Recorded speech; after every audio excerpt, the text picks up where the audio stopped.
السلام عليكم ورحمة الله وبركاته. aad baan u salaamay asxaabta qiimaha iyo qaayaha mudan ee kanaalkan Caarif Media Touch ku xidhan. Haddii alla yiraahdo videogeenan waxaan kaga hadli doonaa sidii aad u samaysan lahayd Facebook page aad u fiican oo mustaqbalkan ku anfaca. Markaa ku soo dhawaada videogeena. Ugu horreyn waxaan tegaynaa Facebook baynu tegaynaa. Markaan tagno Facebook sidan ayuu soo baxayaa, alright. Marka saddexda dhibcood ee halkaas saaran ayaa tegaysaa. kadib markaad tagto waxaad tegaysaa xagga hoose ayaad soo dhacaysaa qaybtii ku taqalan tahay pages. Marka pages ayaan tegaynaa. Marka halkan pages aniga aan samaystay ayuu soo dhigay. Marka halkay ku qoran tahay create ayaad tag ku dhufanaysaa. Marka ugu horreyn page-kan ayuu soo dhigayaa. Marka get start ayaad leedahay, bilowbaad leedahay. kadib ugu horreyn xoreyna name of your page. Marka magaca uu yeelanayo page-kaagu ayaad bixinaysaa. Marka inaga waxaan bixinaa tusaale tijaabo aan ahay. Tijaabo page ayaan leenahay. Tijaabo page markaan nahno qaybtan hoose ee tigtaan ka muuqata tigtu waxa ku qoran I want to use the page to share product or profile service.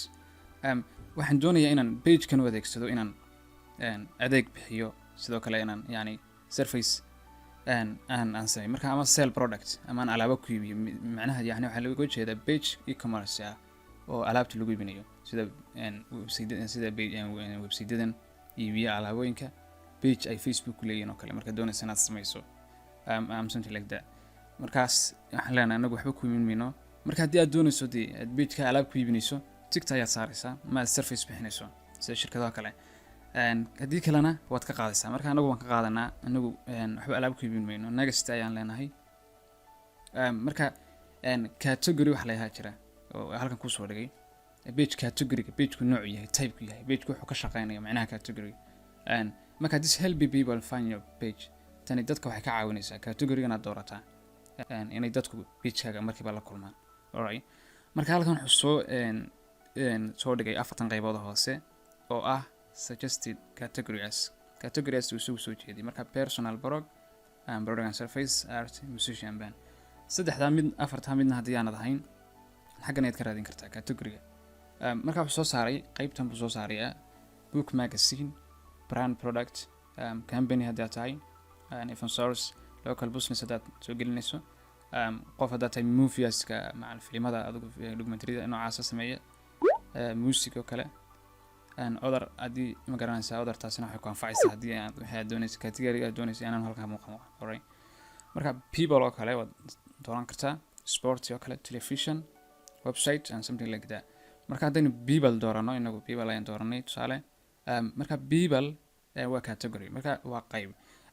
category waxa jira waxa loo yaqaan sub category oo ah people-ka maxaa soo hoosgelaya. marka haddii aynu sub category-ga sii doorano waxyaabo badan soo saaraya. ugu horeeya actor, artist, athlete, author, brand, blogger, chief coach, comedian, dancer, entrepreneur. marka qaybo noocaas soo saaraya oo qofku wuxuu baahan yahay. marka haddii aad tahay fashion modelist ama film director, fitness, yani gym-kiya looga jeedo inaad qof gamer ah haddii aad tahay, gaming and video creator. haddii aad tahay qof page laftirkiisu yahay government official, page ay dowlad leedahay, alright. marka journalism kale oo kale, qof saxafi oo kale waad ka dhigi kartaa, qof motivational speaker, dadka dhiirigeliya, movie character, musician, qof haddii fanaan yani uu baahan karaa musician band. sidoo kale qof haddaad tahay news personality, newskii wararka usoo daaya isagu news personality waad ka dhigi kartaa. photographer-ka oo kale wuu ku jiraa, politician candidate, musharax siyaasadeed, ama haddaad tahay politician sidoo kale, ama producer, qof wax soo saara, scientist ku jira, video creator, writer, qoraa. anyway marka wax badan waad ka helaysaa. adigu kii aad markaa tahay choice-kaaga ah ayaad dooranaysaa. marka inaga tusaale waxaan leenahayba public figure ama producer baan leenahay, right. markaan tusaalaan ku bixinayaa next ayaan leeyahay.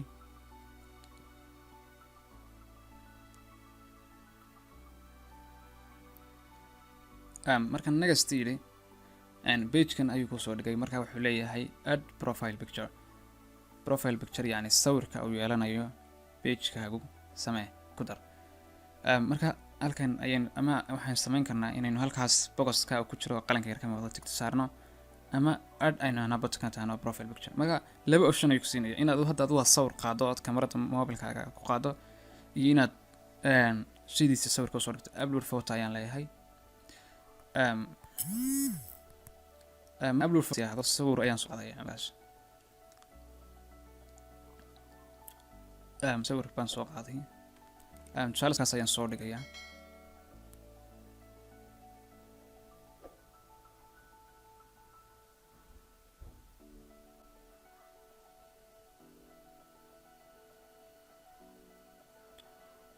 Markaas sawirka markaan soo dhigay uu soo muuqday halkii yarad ka soo muuqday next ayaan leeyahay.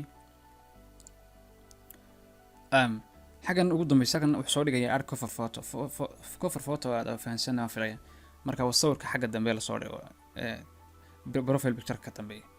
Marka inaad qalinka yar taabato inaad halkan ka tiraahdo add cover photo iyo inaad qalinka yar taabato qorankaas ayaan labada wada.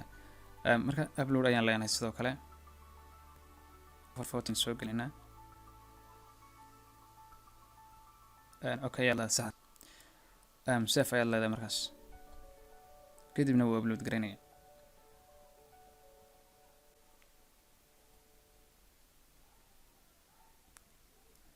Marka uu upload gareeyo waad aragtay xagga dambana sawirku soo galay. Marka next ayaan leenahay. Marka qaybtan ayuu yimi oo ah qaybtii informationka ugu dambeeya addresska iyo meesha aad joogto aad gelin lahayd waaye. Marka halkan ugu sareysa addresska ayaad gelinaysaa. Yani tusaale magaalada aad joogto kale ayaad gelinaysaa. City ama country ama wadanka halkan wadanka aad joogto ayaad gelin kartaa. Alright. magaalada joogto waad gelin kartaa caasimada waxyaabo noocaas waad gelin kartaa. Marka zip code marka haddii aad wadanka joogto oo zip code Soomaalidu zip code male oo iska dhaaf kartaa halkan phone numberkaaga waad gelin kartaa. Markaas sidaas waad isticmaali kartaa. Marka haddii aad doontana Skype ayaad leedahay oo iska dhaaf kartaa. Laakiin waa must waa muhiim inaad waxyaabahan geliso waayo haddii aad page-kaaga aad doonayso inuu page wax soo saaro oo ama wax ka shaqeynayso inaad information kan gelisaa aad u muhiim oo lagaga soo xiriiro oo loo ogaado halka aad joogto. Waayo si haddii aad marka product ama aad waxyaabo iibinayso kale waa must inaad information kan geliso. Marka anigu weyn ka soo gudubnay marka halkan waxa ku yaala tijaabo page waa kan sidaan soo baxay page-keena waa kan ugu samaysmay. Marka wuxuu leeyahay halkan marka add button halkan ku taala add button ku dar. Waayo button add button baan leenahay. Buttonka markaan wuxuu qabtaa buttonka waxa weeye marka page-ka cid soo boqonaysa afartan option ayuu siinaya. Marka call now intaad tiraahdo aad button call now u samayso kadibna aad intaad lambarkaaga geliso hadhow qofka page-ka soo booqda oo lambarkaaga markii halka call now page-ka intuu ku taabto uu arki karo. Option kale waxa weeye contact us oo macnaha inaad website aad leedahay linkigiisa aad geliso kadibna iyadana sida loola socon karo. Ka kale saddexaad waxa waaye send message. Marka send message iyadu waxba gelin maysid kaliya ta create ee ma leedahay. Markaad create garayso dadku markay soo booqdaan page-kaaga caadi ayay la soo xiriiri karaan oo create uma taabanaysa. Marka haddii aad kagu dambeeyna waa email marka qofka button-ka taabto markiiba xagga email-ka ayuu cararaya si aad message ugu dirto. Marka email-kaaga aad gelinaysaa message loogu soo diro. Marka haddii aynu send message and create button-ka u sameeyno send message halkan waxa ka soo muuqanaya send message button oo mar qofku taabto hadhow message ayuu diray.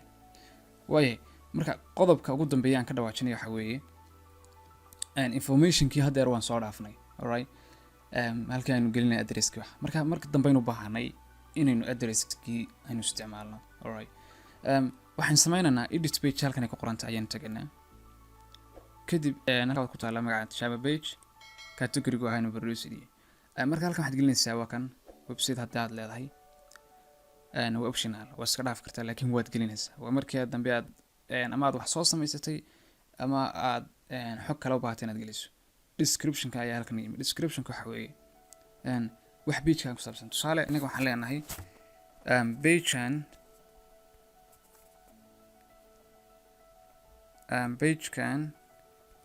page-kan waa tijaabo leenahay. Page-kan waa tijaabo. Marka hadhow page-ka markuu dadka si randomly ugu soo baxo waxay arkayaan description-ka iyo waxa page-kan uu qabto. Marka halkan waxay ku arkayaan page-kan waa tijaabo. laakiin adigu haddii aad waxyaabo kale aad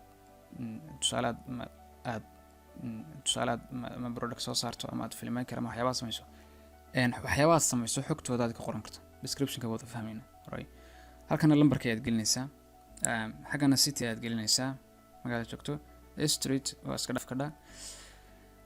marka howriska aad shaqaynayso kalena haddii page-kaagu yahay page howris shaqaynay waad gelin kartaa. marka save change ayaad leedahay. marka saas ayuu ku save gareysmay. marka waa qaab aad u fiican. halkan sidoo kale invite friends waxaad la wadaagi kartaa page-kan asxaabtaad leedahay si ay kuugu like garayaan. marka haddii aad doonayso inaad post soo dhigto, tusaale xaggan post waad ka dhigi kartaa. post intaad taabato xaggan ayaad ku qori kartaa.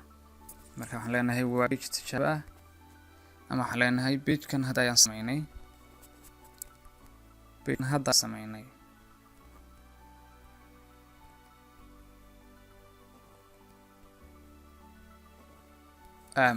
marka haddii aad doonayso inaad sawir raaciso ama video qoraalkan aad raaciso aan iminka meesha ku qornay, halkaa ku sareysa ayaad taabanaysaa. kadibna waxaad doonaysa ayaad raacinaysaa. next ayaad leedahay. kadibna post ayaad leedahay. upload your post. marka postigii marka haddii aynu eegno refresh page ku sameyno, postigii wuu soo dhigmayaa. marka waa kan postigii ugu horreeyay aan soo dhignay. marka page-kan hadda ayaan samaynay oo kaa tijaabo page. marka inahaas ayaan idinku talagalay inaan la wadaago oo ah barnaamij ay dad badan naga soo codsadeen. intan videogeena mid la mid ah ku kulmino, casharkan la sii share gareeyo oo kanaalkana subscribe iyo like iyo share. aad baan u salaamintiin. Assalaamu calaykum waraxmatullaahi wabarakaatuh.